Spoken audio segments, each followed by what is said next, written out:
Hello, everybody, and welcome to part two of this very special presentation with Robert defending the Deen.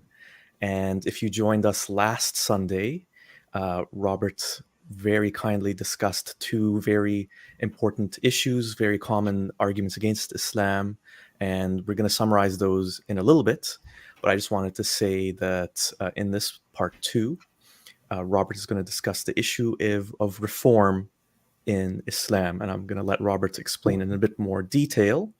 If you like this channel, I just want to remind everyone to please like this video and subscribe if you'd like.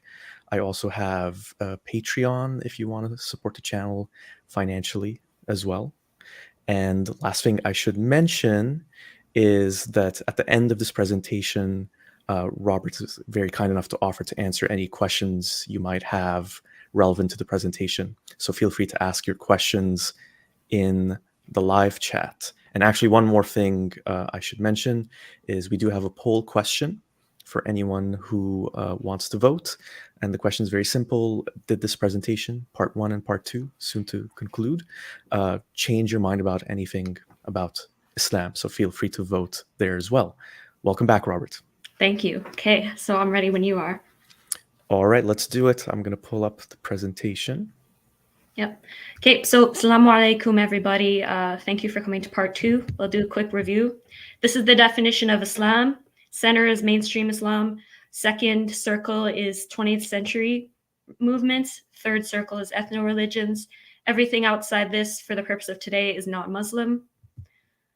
And then we'll review issue one, is that you can't say that's culture, not Islam, because the two are so closely linked that separating them is not good, and it ends up pitting one ideology as correct and the other is not.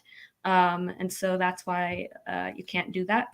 And about terrorism, including jihadism, is much more caused by external factors rather than religion, and the magnitude of the external factors kind of overshadows any potential causes from religion. And the Islamist terrorist movement is a pretty new one with roots in a minority reform sect that's gained disproportionate power. And so that's issue three. Now, issue three, which is the idea that Islam can't be reformed and that it's never been changed or altered at all and that it'll stay that way forever. Now, when someone says this to me, what that tells me is that this person probably studied a lot of Islamic law growing up. They probably study a lot of Quran and Sunnah, but they don't really study that much Islamic history, because, I mean, anyone with a brain and eyes who can look even in the past 200 years has seen how much Islam has changed. And I noticed that like some ex-Muslims also believe this, but in a sort of like black-pilled way, like that nothing in Islamic society will ever improve, and sometimes comes with a bunch of other weird beliefs. But anyway, so the idea is it's a very common belief. And when you ask these people, like, why can't Islam be changed? It's a religion and belief like any other. They'll normally point to this hadith or a similar hadith. And it's no wonder that they go straight to scripture, because, I mean, only someone who only studies scripture could believe this. And so they'll say, look, it says innovation is banned, and that's it. End of story. And they act like this is just like the most airtight response ever, when really the text itself cannot control you. You have every choice to reject the text. And that's definitely been the case in some other religions, such as Judaism. There's this quote from the Bible. It says, "Do not add to the word which I command you, nor diminish from it, to observe the commandments of the Lord your God, which I command you." So basically, this bans innovation and abrogation in Judaism, but we all know that Judaism has been changed and reformed so many times. There's even a branch of Judaism called Reformed Judaism.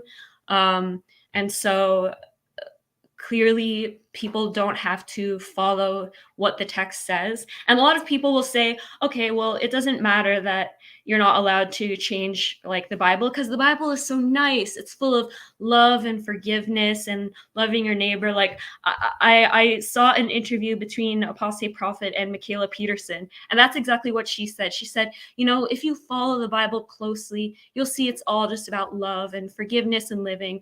But then they forget that this paragraph exists in the same book. It says, if your brother, your own mother's son, or your son or daughter, or the wife of your bosom, or your closest friend entices you in secret, saying, come, let us worship other gods, whom neither you nor your ancestors have experienced, from among the gods of the peoples around you, either near to you or distant, anywhere from one end of the earth to the other, do not assent or give heed to any of them. Show no pity or compassion, and do not cover up the matter, but take that person's life. Let your hand be the first to put that person to death, followed by the hands of the rest of the people. So if you clearly, you can see that in Judaism, there used to be a death penalty for apostates. So it's very clear that people are ignoring and not following at least one of the commandments in the Bible. So it's always possible that people, when they follow a religion, can follow, like they don't have to follow every single thing that's said in the text. Now, a lot of people will credit stuff that we might call reforms in Judaism to Rabbinic Judaism, which basically Rabbinic Judaism is a type of Judaism that allows for oral laws to override written laws like this one.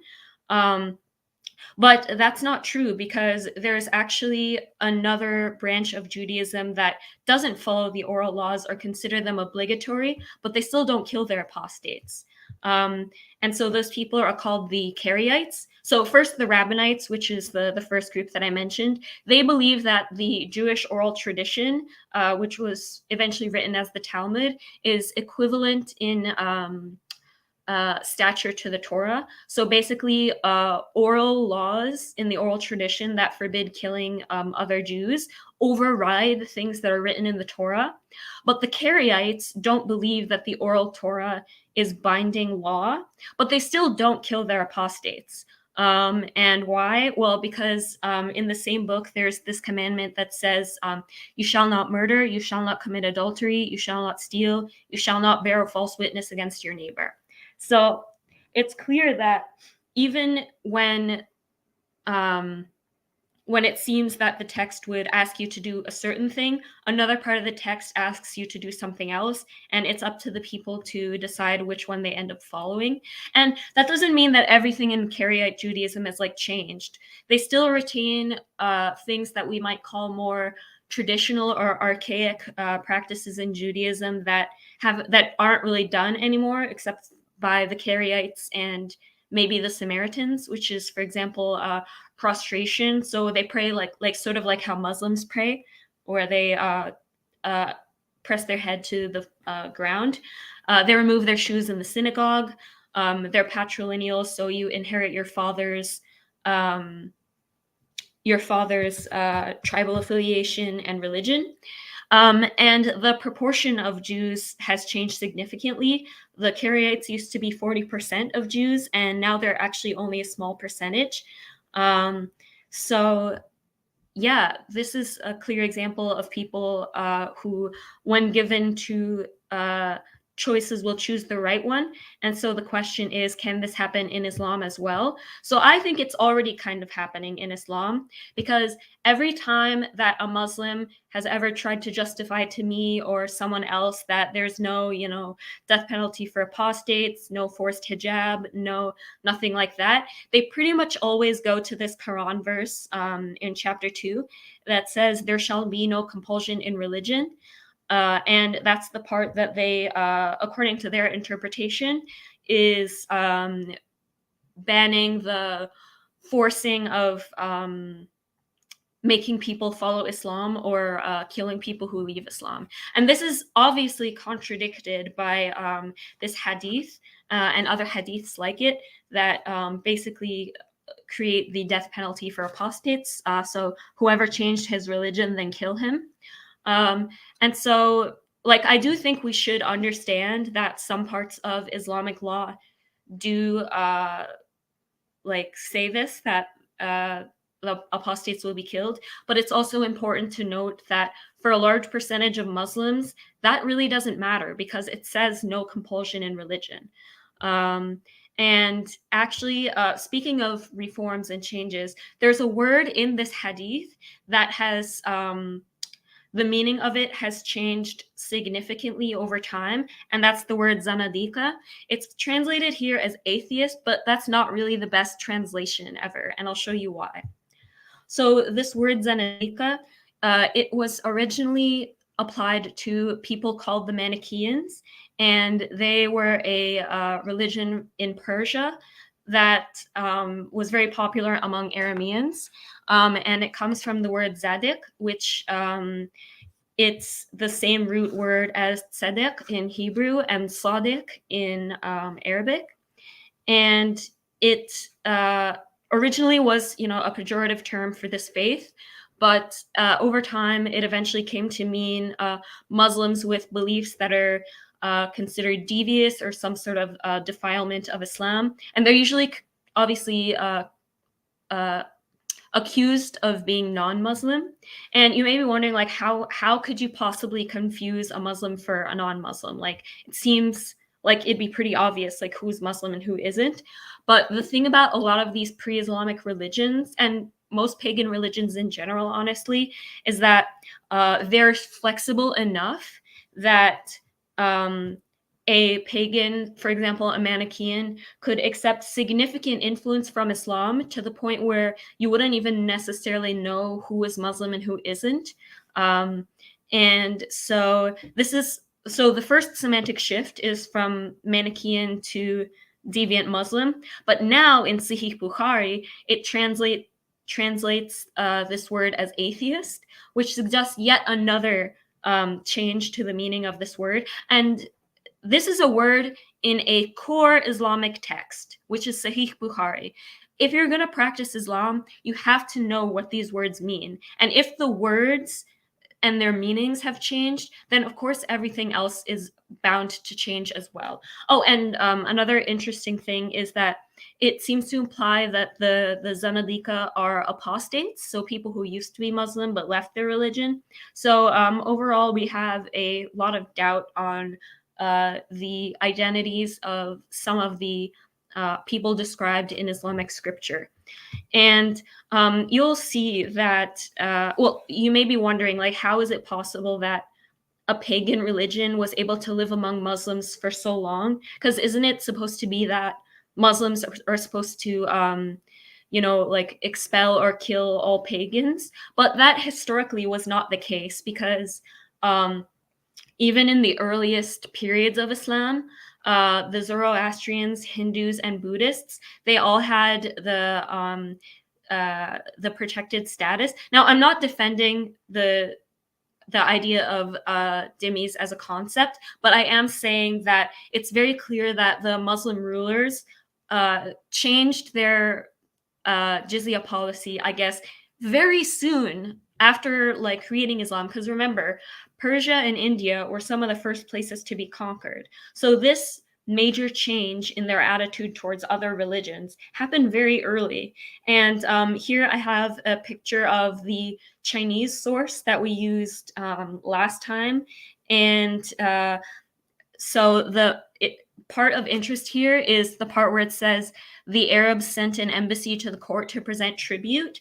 And it seems strange that a Muslim army during the time of the Salaf went there not to offer Islam, but to offer tribute. And this is probably a more historically accurate reading on the early Muslim empires, because for a lot of these early conquerors, their goal was not to make everybody Muslim, but to rule everybody, whether they're Muslim or not. And in fact, some parts of Afghanistan were Hindu until recent times. And sometimes these conversions, like forced conversions, were not happening because the people became more religious, but just out of sheer spite. And so this is one example of how what's written in the text and what people actually choose to do with it is very different. And another thing that's changed significantly in Islam, or rather something that like causes us to doubt how frozen and unchanging Islam is something called the Constitution of Medina. So the Constitution of Medina is a document. They claim that it was written either by the Prophet Muhammad or around the time of the Prophet Muhammad, and it was when he was trying to create peace between the tribes in the area that's now called Medina, formerly called Yathrib. And it was between like some Muslim tribes and Jewish tribes. And so there are no direct copies of the Constitution of Medina outside of the Sira. And a lot of people now will see that I'm using the Sira as evidence and dismiss me right off the bat, because they'll say, oh, well, the Sira, they're not authentic. The documents in the Islamic canon, they're not like sahih or anything like that. They're just considered like extra possible notes, but not taken as fact or law. And yeah, that's true in Islam, but something you have to understand about the copies of the Constitution of Medina that we have in the Sira is that a lot of historians actually do believe that the Muslim version of the Constitution of Medina at least partially reflects early Islam. And I put Islam in quotes because it's very possible that the word Islam was not actually used at this time, at the time that the document is claimed to have been created. And so you can make the decision. Do you want to believe the Muslim accounts that says the Sira are not authentic, or the historians who say it is or is partially? I more side on the historical end, but you don't have to decide right now. You can decide when I go over it. Now, you may be wondering, like, why would historians think this? If even Muslims don't think it's authentic, why would non-Muslims think that? Well, it's not the fact that we have documentation or good manuscripts. We don't. It's the way that the Constitution is written and the archaic style in it that suggests that it was from a much earlier time period. Now, you may be wondering, like, how can the style of a certain document tell you when it was written? Well, it's sort of like how you can recognize 70s music when you hear it, because you can recognize the genre and recognize that it's a type of creation iconic to that time period. And it's sort of the same thing with here. And you could argue, oh, well, it's always possible to adopt the writing style of an earlier period, but the writing style in the Constitution of Medina is not something that Muslim rulers would have wanted to imitate, and I'll show you why. So first, let's read this first article from the Constitution. It uses a lot of words we know, like Islamic words we know, like mu'minin, ummah, jihad, but they're not used the way that we use them today. So it says, this is a document from Muhammad the Prophet, messenger of God, peace be upon him, between the believers and the Muslims from Khawarij and people of Yathrib, and those who followed them, then joined with them, then lived with them, and struggled with them, that they are one ummah to the exclusion of other people. Now, this is weird wording, according to today, because, well, first, the first thing that really jumps out at you is that it seems to make a distinguishment between believers and Muslims, so mu'mineen wa muslimin. And there are a few reasons for this. It's possible, one possible reason is that there was once a distinction between believers and Muslims that's now been lost. Or another possible reason is that Muslimin, it should be taken literally as people who submit and not necessarily Muslim in the modern sense. Or a third reason, possible reason, is that the word Muslimin was added later because, like I said, the word Islam might not have even existed back then. And just to recap, the reason why we think that the word Islam might not have existed back then is because most of the non-Muslim sources on Islam from this period, like from the early period, call them the Arabs of Muhammad, or just the Arabs. So that's an interesting thing. The second thing is the Ummah, because remember how this document is one of the tribes, like the warring tribes, are some of them are Jewish tribes, and they are like protected under this constitution as well. And they also like make jihad on behalf of the Muslims or whoever they were at the time, uh, which it comes from the same word as jihad, so jahid. Um, and another thing that suggests that it comes from an earlier time period is that the Khawarij they're banned from the city, and also they're described like they're described like they're just the most horrible, awful people on the planet, and like they're just evil human beings. Whereas later Muslim rulers would describe the Khawarij as like this angelic, prophetic tribe. And so, and again, in keeping with that theme, Muhammad, if this was written by a later Muslim ruler, Muhammad would have been like, they would have hyped him up a lot more. But really, they only mention Muhammad like a few times. He doesn't really get a huge role. And so that's another reason why the style is more archaic and suggestive of a much earlier time period. And then the third one is the fact that Medina is referred to as Yathrib. And the word Yathrib has negative connotations in Arabic, so it's very unlikely that someone would intentionally use that word.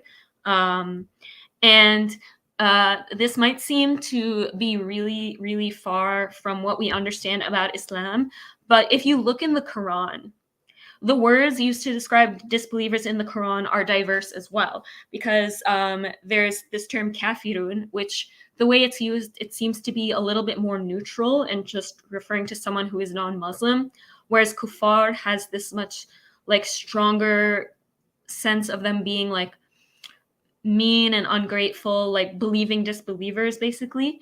And so basically all of this is to say that the identities of people in Islamic scripture that we know of today might not be what we think they were, and words that are now a core part of Islamic vocabulary might not have always meant what they mean now. So a lot of even historians will look at this and they're very confused, like because it just does not fit the image of Islam that we have today.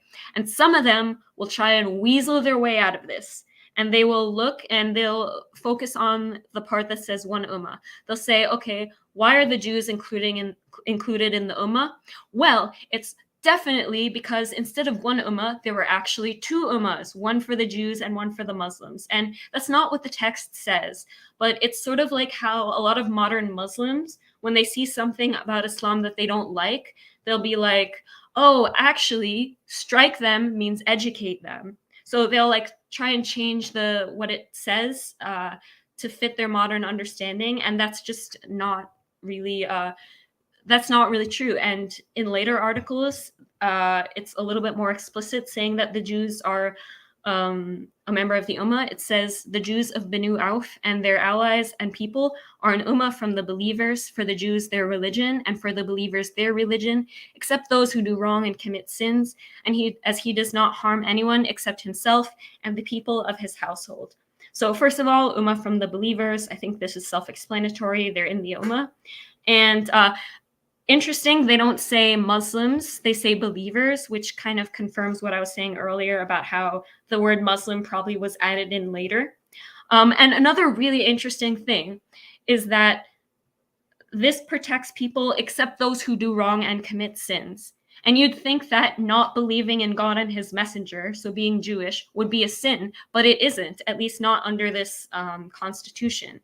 And what's even weirder is the fact that there's this article about polytheists. It says, a polytheist shall not protect property of the Quraysh nor a person of theirs, and he shall not protect him against a believer.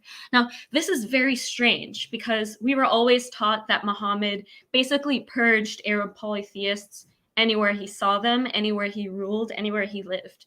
But why would there be an article in the Constitution of Medina saying what polytheists can and can't do if there weren't polytheists. Like, if he killed all the polytheists, like, there would be no such law. So and there is actually some indication in the Quran that polytheists who side with the Muslims will gain some sort of protected status, like the Jews. And that's in Surah At-Tawbah. It says, if anyone from the polytheists seek your protection, then protect him so he hears the word of God, and then escort him to his place of safety. That is because there are people who do not know. And so it's very interesting that a verse, which, by the way, this is in the same part of the Quran that's about killing infidels wherever you find them. Clearly, they don't actually mean wherever you find them, because if there are certain polytheists that side with you, you're supposed to protect them.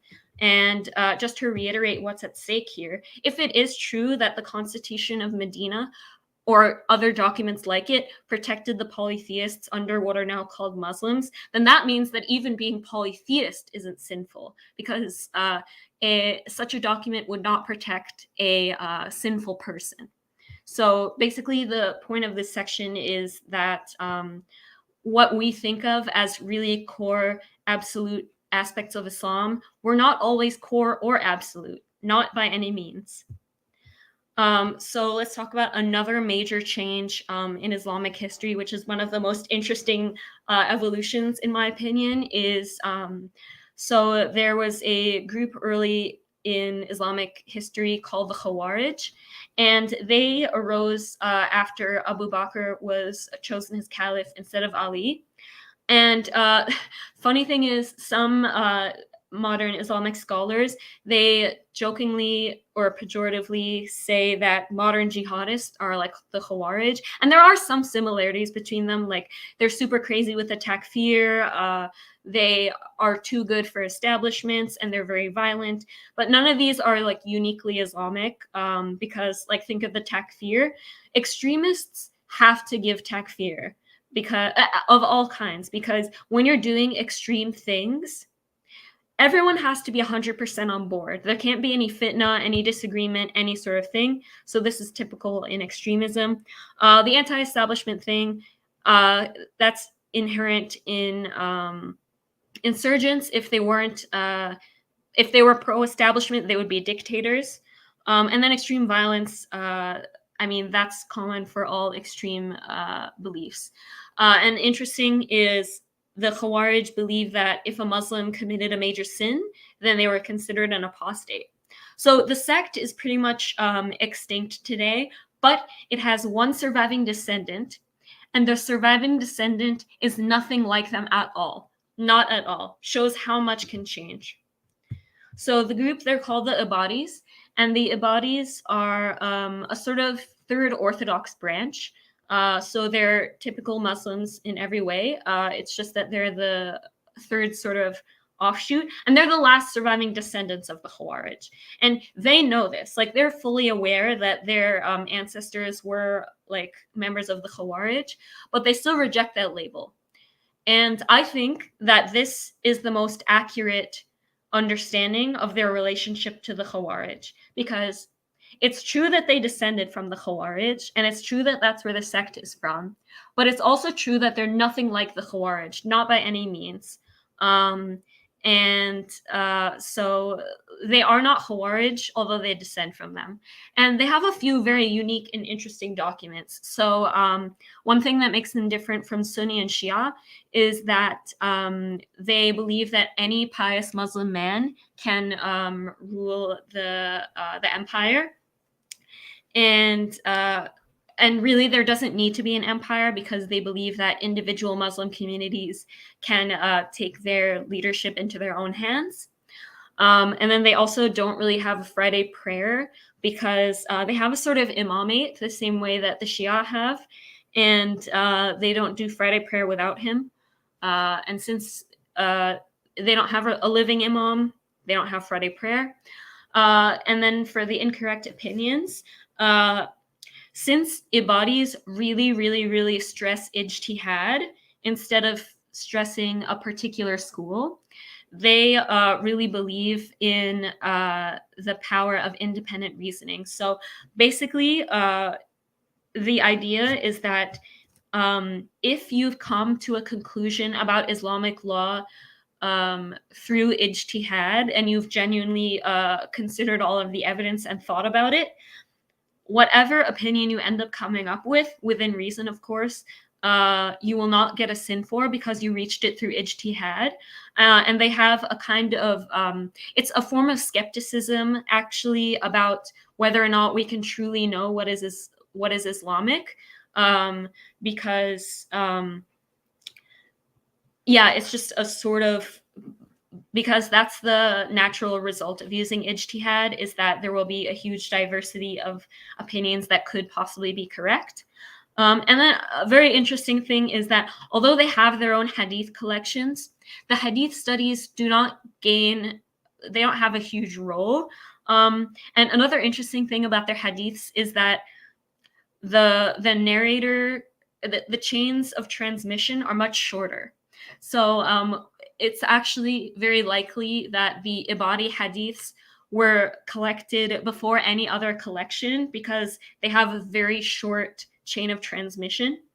And then back to the idea that we should be doubtful of the identities of certain words within Islamic scripture, is the fact that the Ibadis, they distinguish between two types of kufr.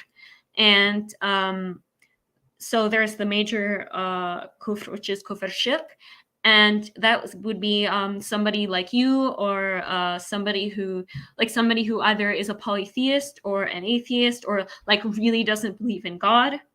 And then there's also another type of kufr called kufr naima, and this refers to somebody who's maybe they're Ibadi, maybe they're Muslim or monotheist, but they're not very good at it, and they don't really follow the laws, and they sin a lot, and it has the connotation of being ungrateful. So basically, in the Ibadi beliefs, everyone who believes in God is a sort of disbeliever in a way, because not everybody follows all the laws. And that goes back to the idea of stressing ijtihad above all else, which is the fact that, and this is the one thing that does remain from the Khawarij, is their belief that they are all apostates in a way, because remember, that's what the Khawarij believed. And obviously, they don't actually believe that Muslims who sin are apostates, like in the Sunni or Shia sense, but really being a kafir in their sect is a little bit more. Kufr doesn't really mean the same thing to them as it does to the other branches. And another interesting thing about Oman, which is the only country with a significant proportion of Ibadis, is that it has been free of terrorism pretty much every single year since the terror index started being reported. So in about 2007 or so. And I originally thought that was because the Ibadis are the majority, and something about their theology must be really like soft and peaceful or whatever. But then I found out actually that they're only the majority of Omani citizens, and they only make up about 35% of the population of Oman. And a lot of the population of Oman are people from countries with really high terror ratings, like Iraq, Syria, Afghanistan, basically foreign workers. And so I guess the point is, so much can change, even when you're descended from the same sect.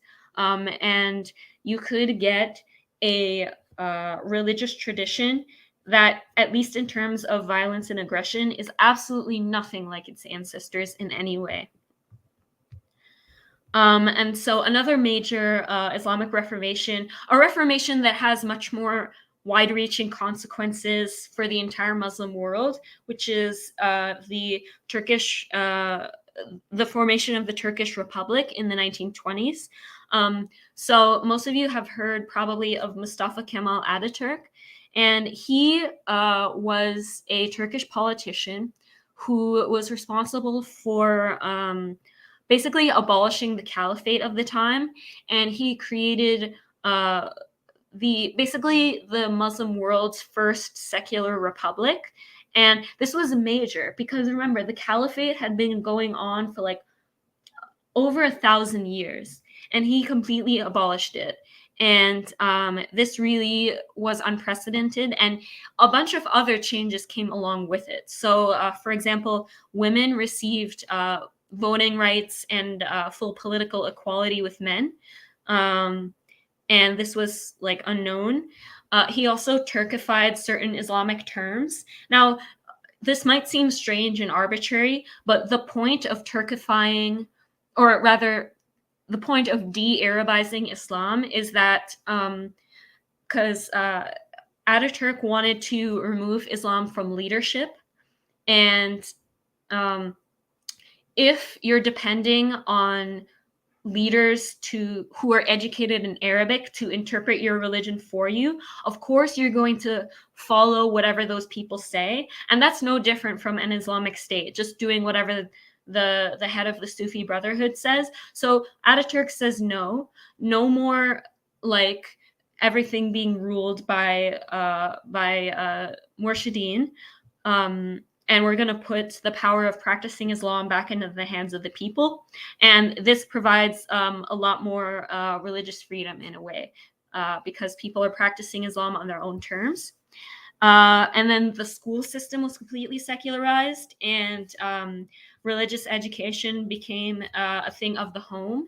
And the most important overarching theme of this whole thing is that he removed Islam from public life in many ways. And this is really significant because for the entirety of Islamic history, Islam dominated everything. There was not a single space in the world that wasn't, like in the Islamic world, that wasn't in some way controlled or involved with Islam. And so this is a really, really major change that I don't think enough people really like understand what a huge overhauling of all of Islamic history in less than 100 years ago, you know? And so a lot of people, despite knowing this and despite knowing how drastically things have changed, they'll say, okay, well, reformed Islam in Turkey, it's no better than traditional Islam because Turkey has all the same problems that other Muslim majority countries have, just slightly less. And yeah, I agree that Turkey still has not ironed out all the kinks, but let's keep in mind that this reformation of abolishing the caliphate happened less than 100 years ago in 1928. Less than 100 years. You can't expect everything to completely change in just 100 years. And even the stuff that has changed is significant and life-saving. And if you don't believe me, then believe other ex-Muslims. So most of you know about Apostate Prophet. He's probably the most popular ex-Muslim YouTuber like ever. And I decided to watch some of his videos when I was learning about Ataturk because he's a Turkish ex-Muslim, and so I thought he would have an interesting vantage point on the whole situation. And there was this video where he was talking about how he came out to his parents as an ex-Muslim. And there was a part that he said that really highlights why this new reformed Turkey and Turkish Islam is important. And he said, the good thing is that my parents are Turkish, and Turkish Muslims are known to be generally less religious, less serious Muslims. The bad thing is that my parents are very, very religious people. I come from an extremely religious family. The good thing is that my parents are Sufi Muslims, and Sufi Muslims are generally less violent and less literalist, more about love and emotions. The bad thing is that my parents are from a very crazy and hostile Sufi order.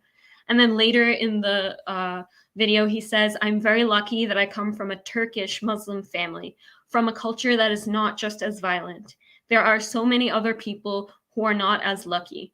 And this really says a lot because he's very unlucky in Turkey, has very religious parents, even though Turkey is not very religious. He's unlucky in Sufism because he's from a crazy and hostile Sufi order, but still his parents came to accept his apostasy, even though, like I said, he seemed to really luck out in getting to be a part of a section of Turkish society that's very religious and still did not like. Now, can you imagine if his parents were from a crazy and hostile Salafi sect or Shia sect? If he was in Iran or Afghanistan, the difference between Turkish Islam and this reformed secular republic and the old ways, it's a world of a difference. It saves lives, this new form of Islam. And now a lot of people will say, okay, well, Ataturk's reformations were all based from the West, inspired from the West. It all comes back to the West. And I think that this is a very bleak and wrong view that doesn't really reflect how this has happened, and I'll get another ex-Muslim to explain why. So Miriam Namazi is a popular ex-Muslim activist that I think a lot of you have heard of, and she was in a debate with Tariq Ramadan, and she said at one point while responding to a question, she said, Muslims are people like all others. They have as many different opinions and voices as there are people. Many of those who are fleeing now from Syria, from very often Islamic states and dictatorships, are people who just want to be free. They are voting with their very feet because they also dream of freedom and equality. And that's why these are not Western demands. They are universal ones. Now, I totally agree with her. I think that to attribute the desire for freedom and freedom of religion to the West is just not true. I mean, like, to say that these Muslims who are, fleeing from Syria, fleeing from the Islamic State, you really cannot convince me that these people are leaving just because of the West. No, they have an intrinsic desire for freedom that drives their decision making. And I think that even if they inherit, like, all of their desire for freedom came from the West and from Westerners and from observing the way that Western states operate, I still don't think that that would be in any way bad, because, I mean, if you think about it, a lot of people think that what Western Europe would not be so wealthy and powerful if it didn't have influences and resources and wealth from all over. And so and another thing is that I forgot what I was going to say. Sorry, we were talking about freedom isn't Western. Oh yeah, and another thing that I wanted to mention was the fact that a lot of Christian nationalists in the US look up to the Taliban as an example of a type of religious government that they want. And that doesn't mean that the Christian nationalists discovered theocracy from the Taliban. It's just that they saw a country functioning in a way that they wanted, and they are trying to do that same thing in their country. And I think that the fact that Ataturk modeled his republic after the West really does not cast doubt on its authenticity. And so to finish off, it doesn't matter if there's texts in Islamic texts that say that you have to do this or that. People, at the end of the day, I mean, the book doesn't have magic that controls you. You can choose to practice it. And there have been many changes in Islam over the centuries, and it's changing as we speak. So some large changes were the split between Sunni and Shia, which we didn't really talk about today, but for those who don't know, this process took over 500 to 800 years to split. They were not always split. The caliphate was abolished. The Khawarij died out in favor of this new Ibadi tradition, and even the word Islam and all of the core words in Islamic vocabulary might also have changed. And the fact that recent reforms were influenced by the West doesn't reflect poorly on them, and in fact, it might suggest that they're open to foreign ways of knowing. So that's all for the material. We're gonna play a little game to cool off before the Q&A. It's called Man Hadha al Kafir. So the game is, I'm gonna show you a quote pulled out of context, and you tell me if you think if it was a reformist or an ex-Muslim. Are you ready? I'm ready. Okay. We will not accept the assassination of the people under any circumstance. The destruction and the fascism that they are calling for, that they rule in the name of Allah, they in that can mean nothing or want to do anything except a true fascist rule. I'm just wondering how much of a trick questions these are. So I'm gonna say this is not a reformist. This is a reformist, Gamal Abdel Nasser. Yes, yes. Using the word fascist in an Egyptian context is very 1960s. It was a very different time. I really recommend for people who don't know about this to watch this speech and see just how weird it is. It's so different from Egypt of today.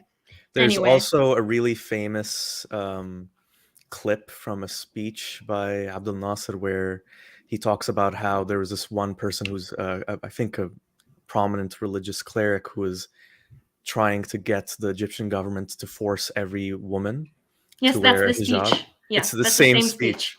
Yeah, yeah, Okay, yeah, yeah, yeah. yeah. I was so confused when I saw that. I was like, they didn't even hesitate when they laughed. They just started laughing as soon Yeah, as he yeah. said it. It's just such a different time. Yeah, but just to explain to people who maybe haven't seen it. So Abdel Nasser basically points out a very inconvenient fact that the cleric's own daughter doesn't wear hijab, and he asks him, if you can't get your own daughter, how do you want me to get an entire country? And Yeah, yeah, the exactly. audience just bursts out into laughter. Yeah, it's crazy.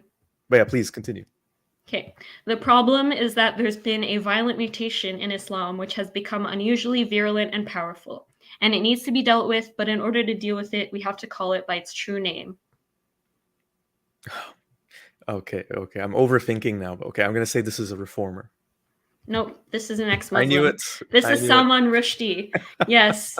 And yeah, I agree with him. If violent mutations of Islam are still Islam, so are non-violent mutations. I mean, it's all Islam at the end of the day. Hmm. Okay. In Sufism, there is more importance given on spirituality, on being one with Allah, on recognizing the love of Allah, on being completely devoted during the day to Allah instead of caring more about literalism and being more strict and enforcing rules wherever possible. Okay, ex-Muslim. Yes, Yeah, this I is got one. apostate prophet. Yes, talking about Sufism. Okay, He is an ex-Sufi, so he knows what he's talking so about. he would know. Yeah. Yes. Okay. At Burnett Junior High, a secular school, my questions bugged the bejesus out of my vice principal, but no one shut me down. In both places, the dignity of the individual prevailed. Not so at my madrasa. I entered its premises wearing a white polyester chador and departed several hours later with my hair flattened and my spirit deflated, as if the condom over my head had properly inoculated me from unsafe intellectual activity. Reformer. Yes, this is Irshad Manji. I know I said that I would be distinguishing between unorthodox and reform, but the condom thing was too funny. I had to include Yeah, it. that's a good one. Yeah. Yeah. Okay, this is my favorite one. It is said that Allah allows the just state to remain even if it is led by unbelievers, but Allah will not allow the oppressive state to remain even if it is led by Muslims. And it is said that the world will endure with justice and unbelief, but it will not endure with oppression and Islam. Reformer. What what kind of reformer do you think? I have no idea. I'm No just trying idea. to. Yeah. This was said by one Ibn Taymiyyah. Oh wow. It's strange to hear Ibn Taymiyyah say something like that, right? Yes. But Ibn Taymiyyah was a strange guy. Like Salafis tend to deify him and act like he was exactly like them in every way, but he was a weirdo. Like even the name Ibn Taymiyyah, you would think that he'd go the traditional Islamic route and go by his father's name, but he actually normally went by his mother's name, Taymiyyah. So he was just an all-around oddball guy and not what we think. Wow. So, yeah, just to close up, culture and religion, we can't separate them. Terrorism, it has religious elements, but its root causes are a little bit more boring than that. And Islam obviously has been changed before and it will be changed again. So, question and answer time. All right. I have a few questions, and there are a couple questions in the live chat. Not that many. Yeah. One thing I just wanted to mention first. I think there's something that might need a correction. Like the Arabic, Um, you mean? no, it was when you were talking about the Khawarij. I Yeah. think I'm just going back to, because I have the presentation too. I Here. think you mentioned, yeah, if you can pull it up. Hmm. Here. Okay. So just a minor thing. I think Yeah. that the group arose not when Abu Bakr was chosen as Khalifa. I think it was when Muawiyah was chosen as Khalifa. Oh, okay, okay. Yeah, my bad. So I Okay. mean, Correction. it's like a little bit later in the history. Yeah, yeah, yeah. Okay, that makes sense now. Otherwise, I think, because I know a little bit just like from studying it in school back in the day and just my Yeah. own research. Hmm. So maybe I'll just make a note in the video description about that. Yes. Very But epic painting, by the way. Like, I love this yes, paintings. Yeah. yeah, very, very epic indeed. And just one question from Nazone75. Thank you for joining in. Um, I think this question came up when you were talking about what the Ummah means in the Yeah. Constitution of Medina. Hmm. So the question is, do you think it means believers and Muslims? They consider Jews those of the book. I think so. Christians as well, or people who basically believe in the Abrahamic God, I think is what the implication is here. So, do I think that believers includes Jews? Sorry, I don't Ye- understand the question. So the reference to one Ummah would mean the Ummah of people who believe in the one true God, which would include. I actually think that the Ummah refers to the people who side with the Muslims. That's what I think the Ummah means in this document. And So I think that people who side with the Muslims eventually came to mean the Muslims and their subjects. so it eventually evolved. I see your point. So this is all new to me, Hmm. and just from what you shared and explained, I think I'll agree with you. Yeah. But it is super interesting. One before I get to the other question that Nazone had, I just wanted to mention that for me, as someone who was raised Muslim and went to school, uh, being taught Islam for I don't even know how many years, like 10 years or something. Hmm. A lot of this stuff is completely new to me. I mean, I've learned some of it just in my own independent research over the past couple of years, but just the extent to which. So I knew that um, Islam that I believed that was always, you know, eternally exactly the way it is, actually was very different in the past. I think one of the main ways I learned that was from reading Reza Aslan's book, No God But Hmm. God, which I would recommend, even Yeah. if you might not like the person himself. And I disagree with his view of reform in some ways, but that's a subject for another day. Yeah. Uh, but it's really interesting to know that even just the name Islam might have come later, and there's so many little things that I always thought, well, this is just the core Islam, and it was always like this. And I think that helped me believe that this is the one true religion. This viewpoint that it was kind of carved in stone from the very beginning because it's just the truth. And then you just look at the history of it, and just from a few of the examples that you gave, and you can actually tangibly see the evolution and the interpretation changing. Hmm. Yeah, so I just wanted to comment on that. And so the other question from that zone is, do you think reformists may be future ex-Muslims? Some of them might be, and some of them might not be. Depends on the individual. I think that the stereotype that reformists are future ex Muslims comes from the idea that reform Islam is not true Islam. And so they must be secretly disbelievers because they don't fit our view of what we expect a Muslim to act like. Gotcha. Yeah. Yeah. There's one question from someone else in the live chat. So Wahid asks, I have a question. In the Constitution of Medina, none of the tribes mentioned in Ibn Hisham signed the article. Are you aware of this? This is something I don't know about. I don't know if you know about it. I didn't know that people signed it. I Wait, think, people signed it? Like there were signatures on it? Huh. I should probably look that up. But yeah, yeah, I mean, yeah, I guess it's possible. I mean, people weren't really literate back then, and in oral cultures, verbal agreements had so much more weight than they do today. So that's a possibility. yeah. Wahid says they had seals that would be Oh, basically okay. the signatures. So yeah, I have Oh, to yeah. plead ignorance on this. So sorry, Wahid. I don't know personally. Yeah. But I accept that as a possibility. Okay. Yeah. And this is an important question, and we did discuss doing something about this beforehand, like before we did part one. Uh, is it possible to have the presentation slides being shared here? So I have to figure out a way to do this. So Robert, you were very kind enough to share also with me all your sources. Hmm. Um, I was thinking about just posting them in the video description, but I think there's 10 pages of them, and I Yeah, think I don't. because I Yeah, mean, well, no, that's testament to a well-researched presentation. I just think it might be a bit unwieldy to just post them all in a very, very long video description. So I'm going to think of a way in which we can share that. Maybe I can post it on my Patreon as a free link. Um, but yeah, Robert, are you okay with sharing your presentation? yes, Okay. All right. So what I think I'll do is I'll just post it on my Patreon and I'll put a link for it in both yes, parts. yes. Yeah, and it'll be available But for I free. would, but I would add, if anyone's going to use these, just I'd appreciate if you would at least credit that I made it because I worked really hard on it. Yes, I mean, please yeah, do. like Yeah. I have no problem with you using this like as inspiration or whatever. Just yeah. Okay, yeah, I second that very much so as a creator myself. Please Hmm. credit Robert. Nazon asks, is Robert Muslim? I mean, No, no. I'm an ex-Christian. I converted to Judaism when I was 18, but I have a lot of like Muslim and ex-Muslim friends, so that's how I got interested in this in the first place. So Yeah. yeah.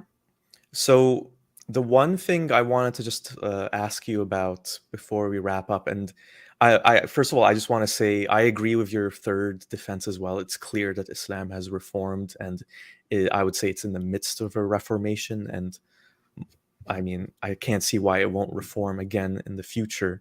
Hmm. Um, what I wanted to ask you, and this is a leaping off point from this, is my always my feeling is yes, there's some what we can say from our perspective now in 2023, especially living in the West. I think you would agree with me. It might be harmful parts of the religion, and one thing you didn't talk about this, but one thing would be slavery.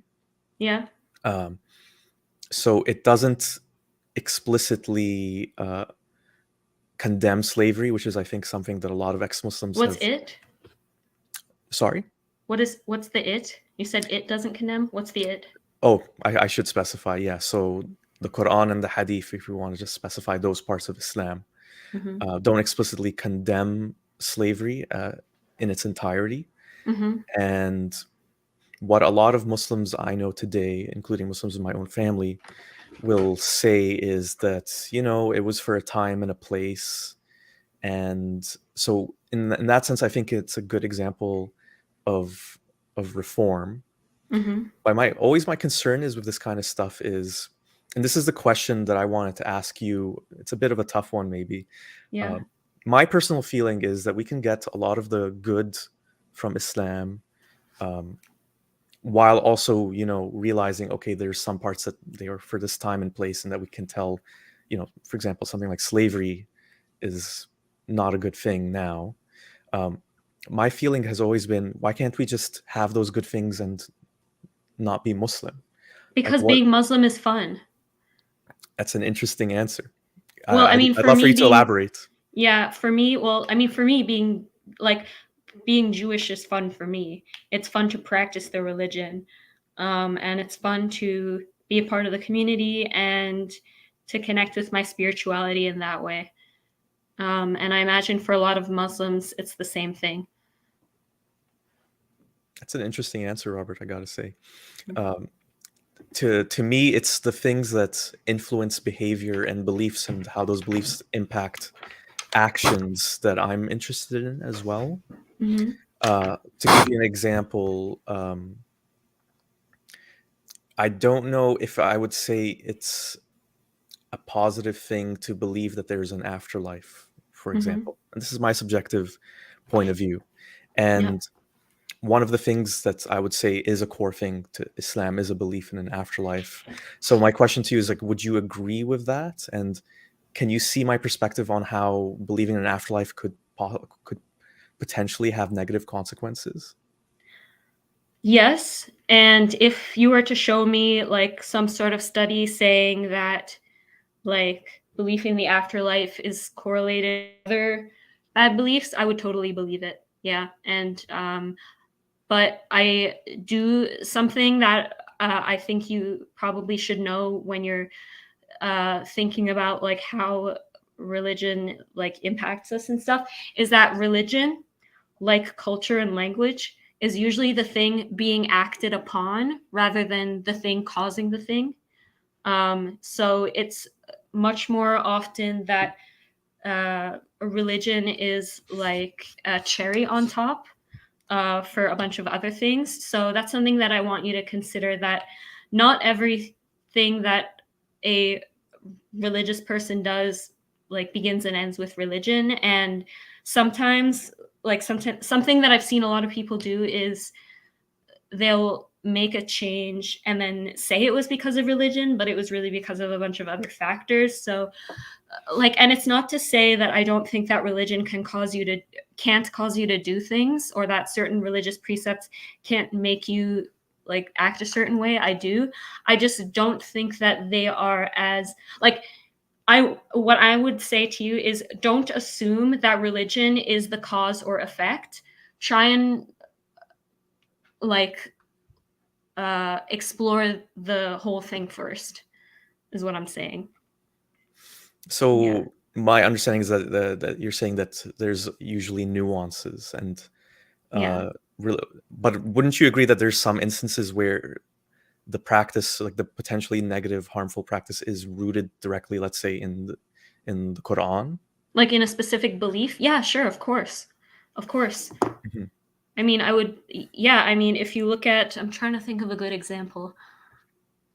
I can't think of any good examples right now, but I do know, that there are, I mean, it would be stupid to say otherwise because it's simply not true that there's no link between the two. I just don't think that the link is as like profound or eye-opening as like a lot of people might think.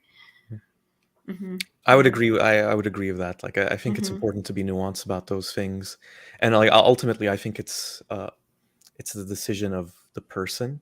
Mhm. I always wonder though, and you don't have to answer this. This is like my own reflection. Is I Yeah. always wonder though, just how much of it is a person's choice, especially if they're raised into it and there's peer pressure to follow it. When it comes to things that might be potentially harmful, that's something I struggle with when I think about Islam and its role and with the role of reform, Mhm. because I can definitely say that reform has helped make the world a better place, but Mhm. from a sense of lessening the harms that are in Islam.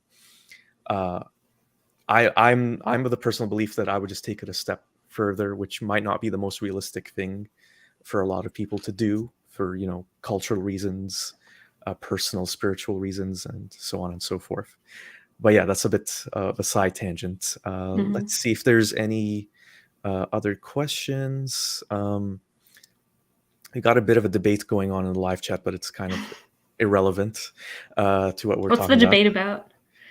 Oh, is ISIS being bad, but ISIS being mostly. There's a Muslim, and Zagros is also here in the live chat. Oh, I want to know what the Muslim thinks of my defense. I haven't heard any feedback from them, I guess. I can read a few things to you. So, his name's Ali. He says, "I highly doubt mainstream Islam will reform. No Muslim says that slavery is immoral, No Muslim says that slavery is immoral. and we haven't What? changed our moral stance on Islam, on slavery, and being Muslim is not fun. Not for me. I'd rather have a full 8 hours sleep." Uh, so I would say that's definitely not true. I know Muslims who would say that slavery is immoral. Yeah, Um, so would I. I think it's semantics, though, because I don't know what you specifically think, Ali, but I know that some people would call something, well, this isn't actually the slavery that you're thinking of. This is the slavery that was in North America, and I don't want to get bogged down in that right now for this live stream. Mhm. But yeah, it does become a bit of a word game in that sense of like, what is it? What is that actually slavery, and is that not slavery? But this, I think, I'll end things with this last question here. Mhm. Um, uh, why? So this is from John. So why are most mainstream religions Abrahamic and with Middle Eastern roots? It's an interesting question. Because of Christianity and Islam, because Christianity was the religion of a major empire, an empire that would break off into nations that eventually conquered the world. And the same thing with Islam, they spread their ideology far and wide. And so that's why the majority of people in the world are Christian and Muslim, and then the Jews, of course. And because most of the indigenous religions in North America, South America, Europe, Sub-Saharan Africa were wiped out. And so, like, that's why it so pisses me off when people say stuff like, oh, all religion is oppressive because they believe in books. It's like, not all religions like have books even. Or they'll say like, oh, religion is so patriarchal. But it's like, what about matriarchal religions and matriarchal cultures? But they forget about all that because they don't even realize why these mainstream religions are mainstream. It's because they killed them all. Mm-hmm. Yeah. All right. Thank you for that as well. So yeah, there's a couple of things going on in the live chat, but I think I'm just gonna end the live stream soon because it's kind of irrelevant. Thank you so much, Robert, again for sharing all this. I think it was super informative. I just want to say that it's been a pleasure working with you on this and learning about Islam with you, someone who didn't grow up Muslim. I think it's really great, and you've given me a lot of things to think about, and I hope the same goes for everyone watching. I just want to talk about the results of the poll. Has this presentation changed your mind on anything about Islam? So it's about a 40-60 divide. So 40% said yes, that's pretty good. 62% said no. 40% is pretty good, especially when it's a really well established subject. I hope like the 60% are Muslim, because if I didn't change a Muslim's perspective on Islam, that I don't really care, because that'd be more like changing someone's religion than changing someone's mind, and I'm not here to do that. So yeah, I hear you. No, it's been really informative for sure. And one question from John: Robert, do you have a YouTube channel? No. So Robert doesn't have a YouTube channel. So maybe I should make one, because I like to give presentations. You know what? I highly support this. Why not? Okay, I will. Yeah. I'll think about it. Okay, yeah, think about it. Yeah. All right, so I just want to say thank you to everyone for tuning in. What I'm going to do is I'm going to post all of Robert's sources and the presentation as well on my Patreon, and I'll put that link in the video description here and in part 1 as well. You can find part 1 in the video description too. Please like this video if you found it informative, and please subscribe to the channel to help it grow. And yeah, there's a link to my Patreon as well in the video description. So if you want to support the channel that way, feel free to do so. Great. And thank you for having me, by the way. Yeah. Oh, my pleasure. My pleasure. Yes, this has been great. Okay. All right. Well, okay. Tuning out. I'll see you soon, Robert, and I hope the rest of you have a great Sunday. Take care, everyone. Bye.